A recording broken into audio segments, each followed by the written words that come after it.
Hello friends, मैं रविभूषण कुमार आपके अपने YouTube channel the exam point Bihar पर स्वागत है। आज का महत्वपूर्ण सिद्धांत वाइगोत्स्की से लाया हूँ, जो एग्ज़ाम के दृष्टिकोण से बहुत ही महत्वपूर्ण रहेगा। यह हर एक exam CTET, STET, BTET and other TET exam में लगातार कई वर्षों से पूछते आ रहा है। तो आइए शुरुआत करते हैं। सामाजिक संस्कृति सिद्धांत।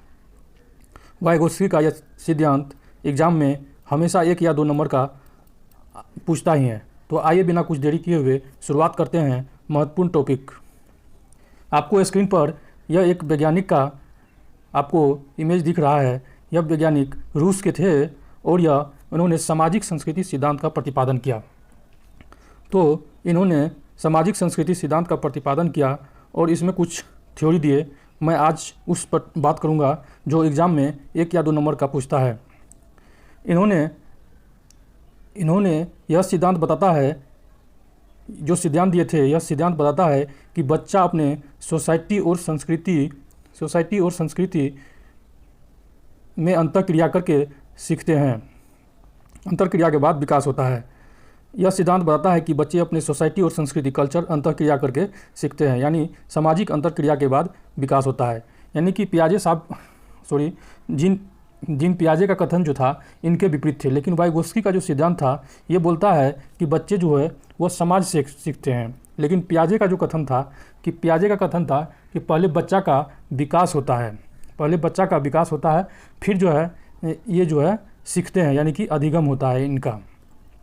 दोनों में विपरीत कथन चलता था, यानी कि दोनों में सौतेला व्यवहार रहता था। जब भी कोई कथन देता था तो पियाजे साहब का इस पर दोनों में अलगाववादी रहता था। जैसे कि यहाँ पर वाइगोत्स्की का सिद्धांत देता है, वाइगोत्स्की साहब बोलते हैं कि बच्चे समाज से सीखते हैं, संस्कृति से सीखते हैं, लेकिन पियाजे साहब बोलते हैं नहीं, पहले बच्चा का विकास होता है, तब बच्चा में कुछ समझ आता है। चलिए आगे बढ़ते हैं। आगे दिया हुआ है वाइगोत्स्की का महत्वपूर्ण कॉन्सेप्ट है, जो एग्ज़ाम में हमेशा यहीं से पूछता है। ये एक बहुत ही VVI वेरी इंपॉर्टेंट है यहाँ पर। तो पहला इसका जो सिद्धांत है ZPD, यानी zone of proximal development. ZPD, zone of proximal development, ये क्या है देखते हैं। समीपस्थ या निकट विकास का क्षेत्र। ये समीपस्थ या निकट विकास का क्षेत्र वास्तविक विकास होता है, रियल डेवलपमेंट के स्तर तथा संभावित विकास पोटेंशियल डेवलपमेंट के बीच के अंतर को समीपस्थ विकास का क्षेत्र कहा जाता है। चलिए इसको आसान शब्दों में समझते हैं। शब्दों में, यानी कि समीपस्थ या निकट विकास का क्षेत्र वास्तविक विकास रियल डेवलपमेंट के स्तर तथा संभावित विकास पोटेंशियल डेवलपमेंट के बीच के अंतर को समीपस्थ विकास का क्षेत्र कहा जाता है। जैसे कि मान के चलिए कि हम कोई एग्ज़ाम दे रहे हैं, 100 नंबर का एग्ज़ाम है। 100 नंबर के एग्ज़ाम में हमको 40 नंबर पे पास करना है, लेकिन हम जब क्वेश्चन बनाते हैं पहले से तो उसमें 30 नंबर ही हमको आता है। तो उसके लिए हम क्या करते हैं, मेहनत करते हैं। तो मेहनत जो करते हैं तो हमको क्या होता है कि 10 नंबर बढ़ते जाता है। मेहनत करते हैं, एग्ज़ाम तक क्वेश्चन बनाते हमको 40 नंबर धीरे धीरे पार कर जाता है। तो इन्हीं के बीच के हमको अंतर को समीपस्थ विकास कहा जाता है। तो आइए अगला जो सिद्धांत है वो है पार या ढांचा। इसको एस्केप फोल्डिंग कहते हैं। यह भी हमेशा पूछता है, ये बहुत ही VVI है यह सिद्धांत। इसमें क्या कहता है, वयस्कों द्वारा दी जाने वाली टेम्पोररी हेल्प या गाइडेंस को एस्केप फोल्डिंग कहा जाता है। एस्केप फोल्डिंग को आपको आसान शब्दों में समझना है कि एस्केप फोल्डिंग क्या होता है, यानी कि पार या ढांचा क्या होता है। आसान शब्दों में बोलें तो जैसे कि पहले हम बच्चा थे, या आप लोग भी बच्चे होंगे, तो आपको अगर साइकिल सीखना था तो आप अकेले नहीं सीख लिए, आपको भाई, दोस्त या बहन किसी से आपने हेल्प लिया। आपको जो कोई भी हेल्प किया वही आपका एस्केप फोल्डिंग कहलाता है। यानी कि आप उससे टेम्प्रोरी हेल्प लिए, उससे गाइडेंस लिए, तो वही एस्केप फोल्डिंग कहलाता है। आपको साइकिल सीखने में हेल्प किया आपको, तो वही एस्केप फोल्डिंग कहलाता है। अगर आपको मान के चलिए कि आपको सी-टेट का एग्ज़ाम देना है, आपको 90 नंबर पे पास है, आपको आ रहा है एग्ज़ाम में 70 नंबर ही। आपने किसी से हेल्प लिया, मदद लिया, किसी से मदद लेने के बाद आपका 90 प्लस होने लगा नंबर। तो आपने जो हेल्प लिया वो क्या कहलाया, पार या ढांचा या एस्केप फोल्डिंग। उसको टेम्प्रोरी हेल्प भी कहा जाता है। तो यानी कि सी-टेट जो पूछता है आपको पूछेगा एस्केप फोल्डिंग क्या है, एस्केप फोल्डिंग ही रहता है, या तो पार या ढांचा रहेगा। ये टेम्प्रोरी हेल्प और ये सब उतना नहीं रहता है, लेकिन ये जो शब्द होता है फंसाने वाला, पार, ढांचा या एस्केप फोल्डिंग, यहीं से इसको जो है ऑप्शन बनाता है, क्वेश्चन बनाता है। तो मैं इस पर आपको क्वेश्चन भी बताऊंगा कैसे क्वेश्चन रहता है। तो चलिए आगे देखते हैं, आगे महत्वपूर्ण सिद्धांत को देखते हैं। एक होता है बहुत ही वीवीआई है, ये है निजी भाषण। एक होता है निजी भाषण या आंतरिक भाषण, प्राइवेट स्पीच।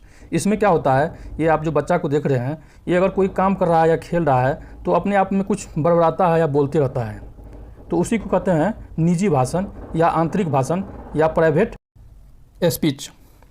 इसमें बच्चा अपने ही कार्यों को निर्देश देने के लिए भाषा का उपयोग करता है। अपना यानी कि कोई भी काम कर रहा है, या तो खेल रहा है या कुछ लिख रहा है, तो उसमें वो धीरे धीरे बोलते रहता है या बड़बड़ाता है, तो उसी को कहते हैं निजी भाषण या आंतरिक भाषण या प्राइवेट स्पीच कहते हैं। इसमें बच्चा अपने ही कार्यों को निर्देश देने के लिए भाषा का उपयोग करते हैं। यह भी बहुत ही वीवीआई है, इससे भी हमेशा क्वेश्चन पूछता है। चलिए आगे देखते हैं। आगे दिया हुआ है भाषा पर इनके विचार। वाइगोत्स्की जो है भाषा में ये क्या बोले हैं, इसके सिद्धांत के अनुसार, उसी के सिद्धांत के अनुसार हमको सीटेट हो या टीईटी हो गया या कोई भी टीचर का एग्जाम हो गया, इन्हीं के अनुसार से अगर पूछेगा वाइगोत्स्की के भाषा में क्या विचार थे, तो हमको इन्हीं के अनुसार से हमको क्वेश्चन बनाना है, न कि अपने विचार से बनाना है। तो इनमें इनके जो भाषा पर विचार थे, इनके अनुसार भाषा और चिंतन शुरू में अलग होते हैं लेकिन बाद में एक साथ हो जाते हैं। इसके अनुसार बोले हैं कि भाषा शुरू में अलग अलग होते हैं लेकिन बाद में एक साथ हो जाते हैं। वाइगोत्स्की ने कहा कि पहले भाषा आती है, बाद में विचार आता है। लेकिन पियाजे साहब क्या बोलते हैं कि पहले बच्चा का विकास होता है, फिर अधिगम होता है। अधिगम मतलब लर्निंग मतलब सीखना, यानी कि पहले बच्चा का विकास होता है तब फिर सीखता है। चलिए आगे बढ़ते हैं। देखिए, आपको प्राइवेट स्पीच वाइगोत्स्की साहब के बारे में अभी बताए, उन्हीं से मैं क्वेश्चन लिया हूँ कि किस टाइप से क्वेश्चन पूछता है। तो देखते हैं क्वेश्चन को। क्वेश्चन दिया हुआ है, जो बच्चे स्वयं से मौखिक संवाद करते हैं उन्हें लेव वाइगोत्स्की क्या कहते हैं?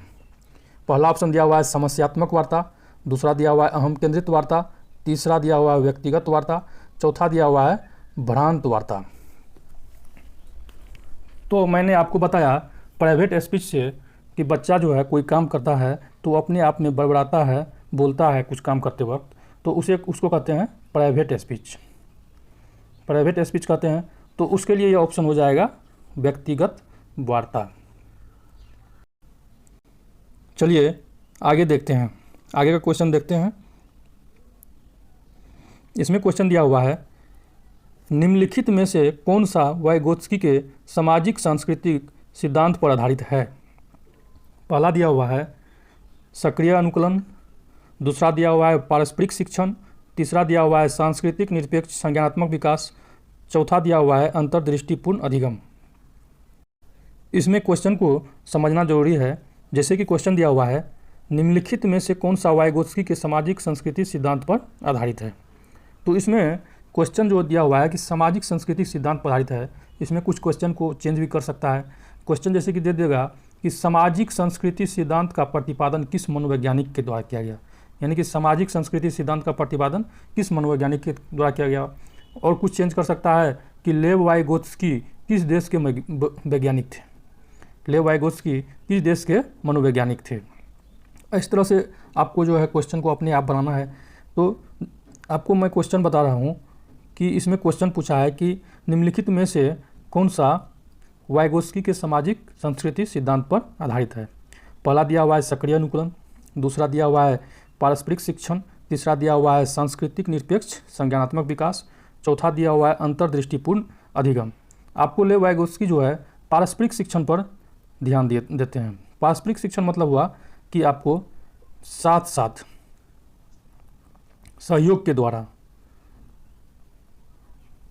द्वारा यानी कि आपको ग्रुप में जो है या तो दो दो का ग्रुप बना देगा या तो चार चार का ग्रुप बना देगा। और क्या बोलता है, अंतः क्रिया के द्वारा, यानी कि खुद से अगर काम करके, यानी कि सामाजिक कैसे होता है, समाज के द्वारा, यानी कि समाज मतलब ये हुआ कि आपको 4 गो स्टूडेंट एक साथ कर दिया और उसको बोला कि ग्रुप डिस्कशन करके क्वेश्चन को हल करने के लिए, तो वही हो गया आपको पारस्परिक शिक्षण।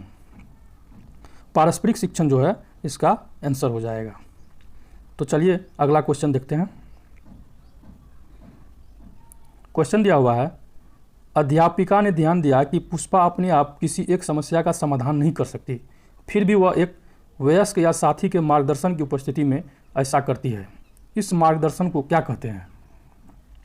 पहला ऑप्शन दिया हुआ है पार्श्वकरण, दूसरा दिया हुआ है पूर्व क्रियात्मक चिंतन, तीसरा दिया है समीपस्थ विकास का क्षेत्र, चौथा दिया हुआ है सहारा देना। इस पर मैंने आपको थ्योरी बता दिया हूँ कि एसके फोल्डिंग से आपको बता दिया हूँ। एसके फोल्डिंग मतलब होता है पार या ढांचा, तो वही दिया हुआ है। अध्यापिका ने ध्यान दिया कि पुष्पा अपने आप किसी एक को समस्या को समाधान नहीं कर सकती, फिर भी एक वयस्क या साथी के मार्गदर्शन की उपस्थिति में ऐसा करती है। तो इस मार्गदर्शन को क्या कहते हैं? पार्श्वकरण कहते हैं, पूर्व क्रियात्मक चिंतन कहते हैं, समीपस्थ विकास का क्षेत्र कहते हैं, या सहारा देना कहते हैं। जैसे कि मैंने बता दिया हूँ कि ये एसके फोल्डिंग से क्वेश्चन है, और एसके फोल्डिंग मतलब होता है पार या ढांचा। पार या ढांचा किसको कहते हैं? पार या ढांचा वयस्कों द्वारा दी जाने वाली टेम्प्रोरी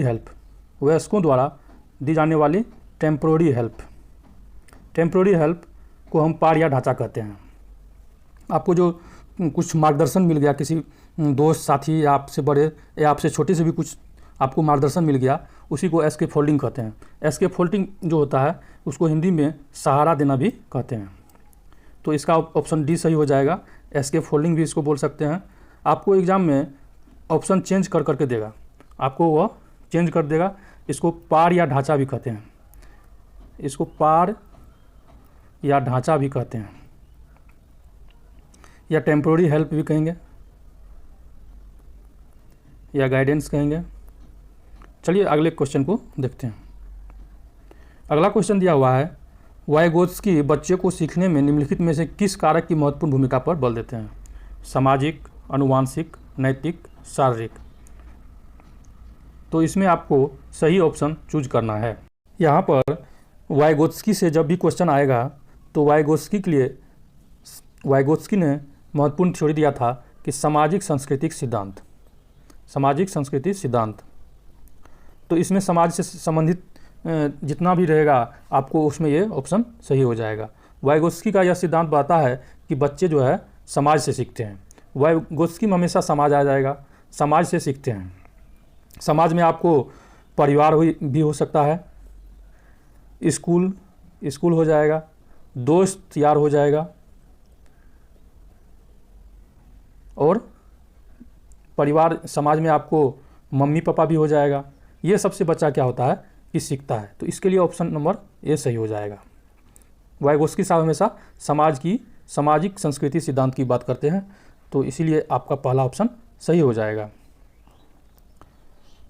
आगे क्वेश्चन दिया हुआ है, जो बच्चे स्वयं से मौखिक संवाद करते हैं उन्हें लेव वाइगोत्स्की क्या कहते हैं? पहला दिया हुआ है ऑप्शन समस्यात्मक वार्ता, दूसरा दिया हुआ है अहम केंद्रित वार्ता, तीसरा दिया हुआ है व्यक्तिगत वार्ता, चौथा दिया हुआ है भ्रांत वार्ता। तो इसमें आपको बता दें, यहाँ पे प्राइवेट स्पीच से बात होता है, यानी कि बच्चे जब जो है कुछ कार्य करते हैं तो वो खुद से बात करते हैं, अपने मन में बात करते हैं। तो जब बच्चे खुद से बात करेंगे तो उसको बोलेंगे प्राइवेट स्पीच बोलेंगे। और प्राइवेट स्पीच में इसका जो महत्वपूर्ण कॉन्सेप्ट था उसमें बोला गया है वाइगोत्स्की के द्वारा कि इसमें बच्चे अपने ही कार्यों को निर्देश देने के लिए इसमें जो है भाषा का उपयोग करते हैं। तो भाषा का उपयोग करते हैं तो उसके लिए हो जाएगा ऑप्शन नंबर सी हो जाएगा, व्यक्तिगत वार्ता हो जाएगा, यानी कि प्राइवेट स्पीच हो जाएगा। इसको हम लोग निजी भाषण भी कहते हैं, निजी भाषण भी कहते हैं और आंतरिक भाषण भी कहते हैं, और इसको इंग्लिश में बोलेंगे प्राइवेट स्पीच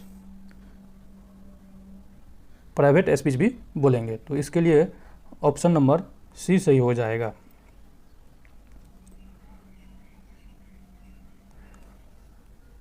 आप अभी तक हमारे चैनल पर नए हैं तो मैं एग्ज़ाम के दृष्टिकोण से महत्वपूर्ण कॉन्सेप्ट, महत्वपूर्ण वैज्ञानिक का लाते रहूँगा और एग्ज़ाम में किस टाइप का क्वेश्चन पूछता है उसका समय समय पर मैं आप लोगों के बीच लाते रहूँगा।